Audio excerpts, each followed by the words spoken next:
thanks for your time. No problem. I'm really keen to talk to you today about food, about education, and what it's like to work here in New York, and a reality check for people who are interested in cooking. Yeah. So can you tell me really what got you into cooking in the first place? Yeah. We'll start there. Okay. I guess the best way to start talking about cooking is, I guess, just enjoying it. So at a very young age, I would bake a lot of food with my grandmother and my mother, and just got into it from there, and sort of, you know, the thought of being able to do something like that you enjoy doing for a job seemed like a smart thing to do for a kid, you know? Yeah. So when I was about, I was in Form 1, so 11, I went and saw a guy called Gary Bates who had a restaurant in Henderson called Michael's, and asked him if I could do an apprenticeship there when I was old enough, and he said sure. So when I was about 13, I think I was 14, I was working at a supermarket, and he gave me a call and said, do you want to come and start washing dishes? And I was a foot in the door, so I said yes instantly, and it definitely bet getting paid $4.90 an hour to work in a supermarket, you know. So yeah, that was the start, and then that was probably 95, so I probably washed dishes for like 2 years as a kid, and then started doing a little bit of larder and stuff like that, and then 1997 started working full time. So it was always sort of a plan, you know what I mean, and sort of part of it.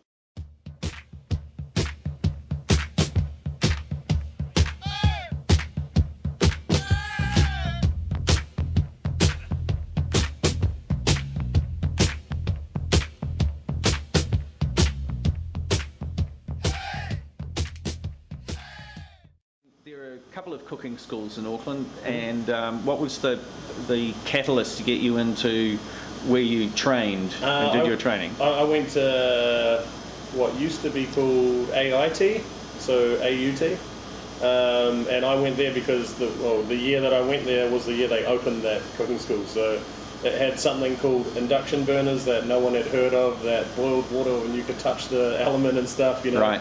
They're still there, by the way. Yeah. That's great, but yeah, like no one had heard of that, you know what I mean? Like chefs that I worked for were like, oh, what is this crazy technology, you know? So, you know, the whole fact that was new and specifically purpose-built, which was something that hadn't really happened before, was really cool. And it was just serious, you know? That's where all of the serious and good chefs went, you know? So.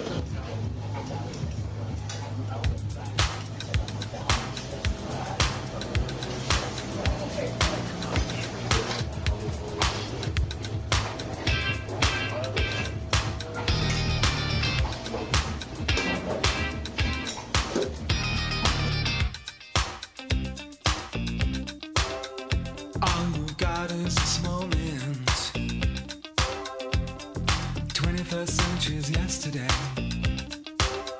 you can care all you want. Everybody does, yeah, that's okay. And tell me, were there any chefs at the school that you liked, understood, helped you out, or they became a mentor in some way? Yeah, I you know, honestly, I didn't stay there long enough for a mentor, but Rennie was my tutor, and I thought he was, you know, he's super professional. He's very real about everything, you know, like very honest about how the industry is going to be, and yeah, I really appreciated that. And he was obviously a much better chef than me, so it was good to learn from somebody who was good. Yeah. Very cool. Yeah. And do you have any current mentors or chefs that you admire in the New Zealand market? Yeah. Before we jump to the USA? Yeah, I mean, and going back to AUT now, a good friend of mine works there, Mike Joyce, so I didn't get to learn from Mike, but I know that anyone that sort of gets to go in his classes and things like that is in pretty good hands, because I cooked beside the guy for a couple of years, and he's an exceptional chef, you know? Yeah. 5 stars, I think, in the Herald for Vinnie's when he was running that, and he's a great dude, so there's that. But in terms of mentor, I have a pretty weird point of view on like mentorship and taking inspiration from people. So generally, the idea of it, I think, is great. I think it's best to not have one so that you can be more original. But I do have one.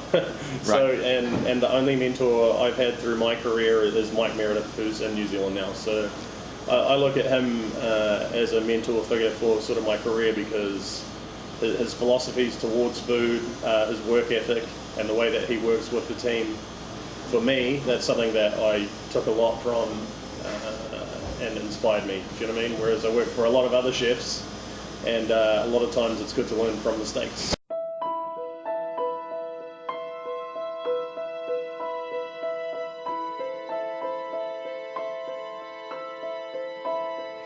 How can you see into my eyes like open doors, leading you down into my core, where I become so numb without a soul.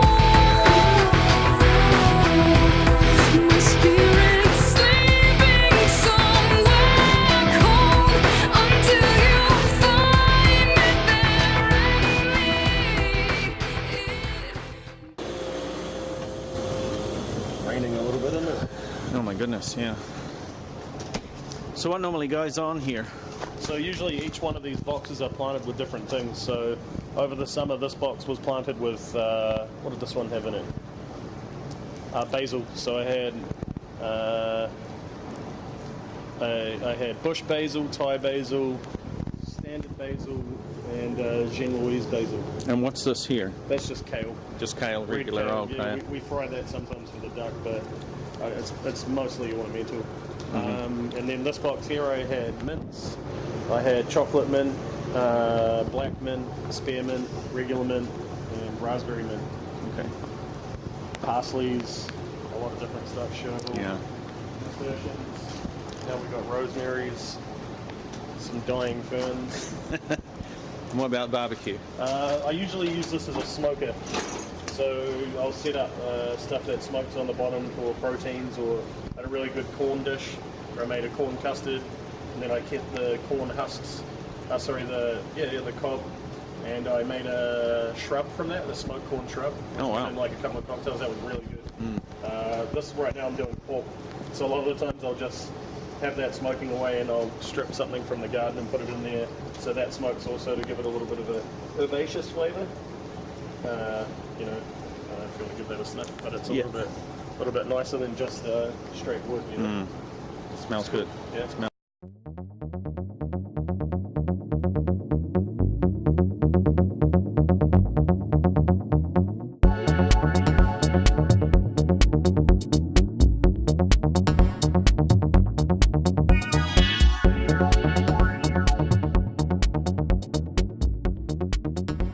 But I was here for a staff briefing, Oh, yeah. and it was you and the front of house staff team getting the lowdown on what was available, any specials. Does that happen every day, and how important is that to you? Yep. So we call that lineup, and we do that every day at 5:30, and it's imperative. It has to happen every day. We get to go over all of the details. So we go through who's eating that evening. If we have notes on that person or we know about that person, we'll go over what they like and what they don't like. If they've come in before and we've sent them food, then we'll take note of what we've sent them so we don't send them the same thing.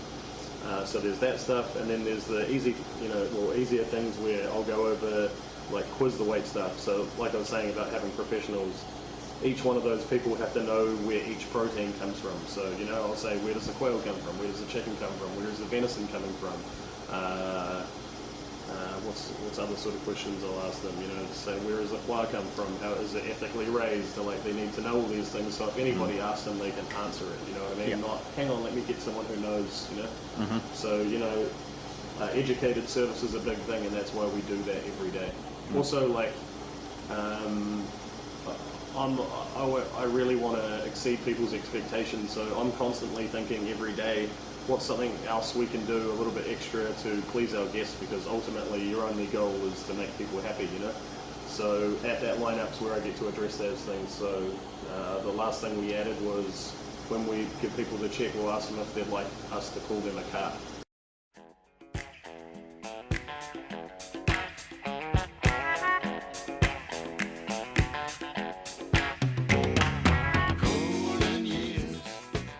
many hours a day do you do in the kitchen? How many days a week are you here? It varies. When I'm fully committed and I don't have to go anywhere, I try to work every day, and anywhere from 10 to 16 hours. Bad food that you've had recently in other restaurants? Is there? I mean, tough one. How people get it so wrong so easily. You don't have to name a restaurant. Yeah, I'm not going to be specific. I think the biggest thing people seem to fall into that I don't appreciate is when people just start following trends for the sake of following trends. Food and the hospitality industry is definitely very trend orientated. It's definitely flavor of the month-ish from time to time, and it's a form of art, so obviously arts follow trends, but it is food first before art, so I'll make sure I say that. So a lot of the times when stuff starts to happen in the world and gets a lot of notice, people start to just copy that and adapt what they want to do to what is cool. You know what I mean? I think it's better to just cook from your heart and make stuff that tastes good, you know what I mean, and then worry about trends after that, or just not at all, set your own trends, But I think the biggest mistake people make is they just blindly follow trends and don't taste their food. I guess don't taste their food is the biggest mistake.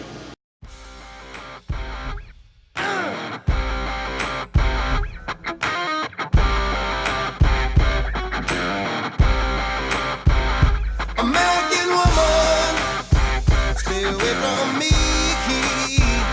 American woman, mama, let me be. A bunch of people that are going to be looking at this and listening to you are going to be chef students at AUT. And because you've been out in the industry and doing your own thing for a few years now, is there some advice that you could give students that are looking to be professional chefs? Should they leap into running a restaurant, or should they work their way up? I mean, there's multiple answers and variances of filters that you can put on the answers. I think the first thing I would say is shut the fuck up and listen. That's the best thing to do, man, because especially coming out of culinary school, you're really in the infant stages of your career, and you need to treat it like that, just honestly, the biggest thing that I would always think about is be patient. You know what I mean? There's heaps of analogies you can throw at people. Good things take time, and hard work pays off, and all these things. But if you just keep your head down, work hard, listen and do your job, then you're going to go really far. You know what I mean? If you're reactive or argumentative and things like that, you're not going to have a good time, because at the end of the day, if you're working for somebody, why are you there? If you're going to try and tell them how to fucking do it, why are you there? You usually go work at restaurants to learn ways to do things, to better yourself, to further your career, So just treat it like that, because that's what it is. Be respectful, and you'll always succeed.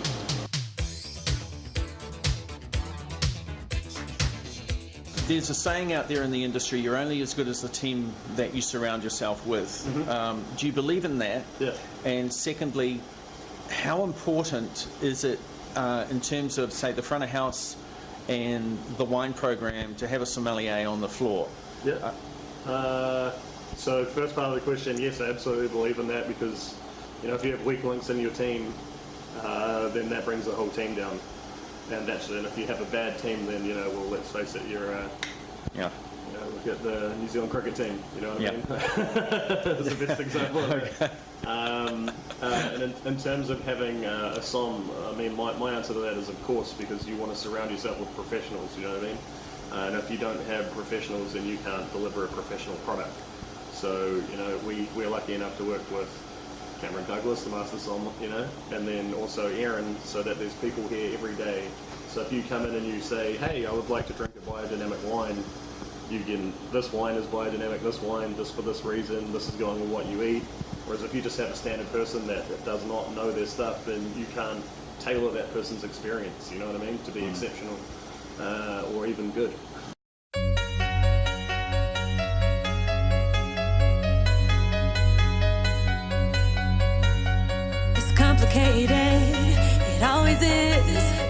It's just the way it goes. Any messages for the folks at AUT? Yeah. Rennie, Mike Choi, any messages for the Keep up students? the good work, and Yeah. maybe send me some students. Yeah, okay. They might take you up on that. Yeah, there we go. Hey, Matt, thanks so much for your time. Really appreciate that, and we'll look forward to talking to you again. Cool. Thank you.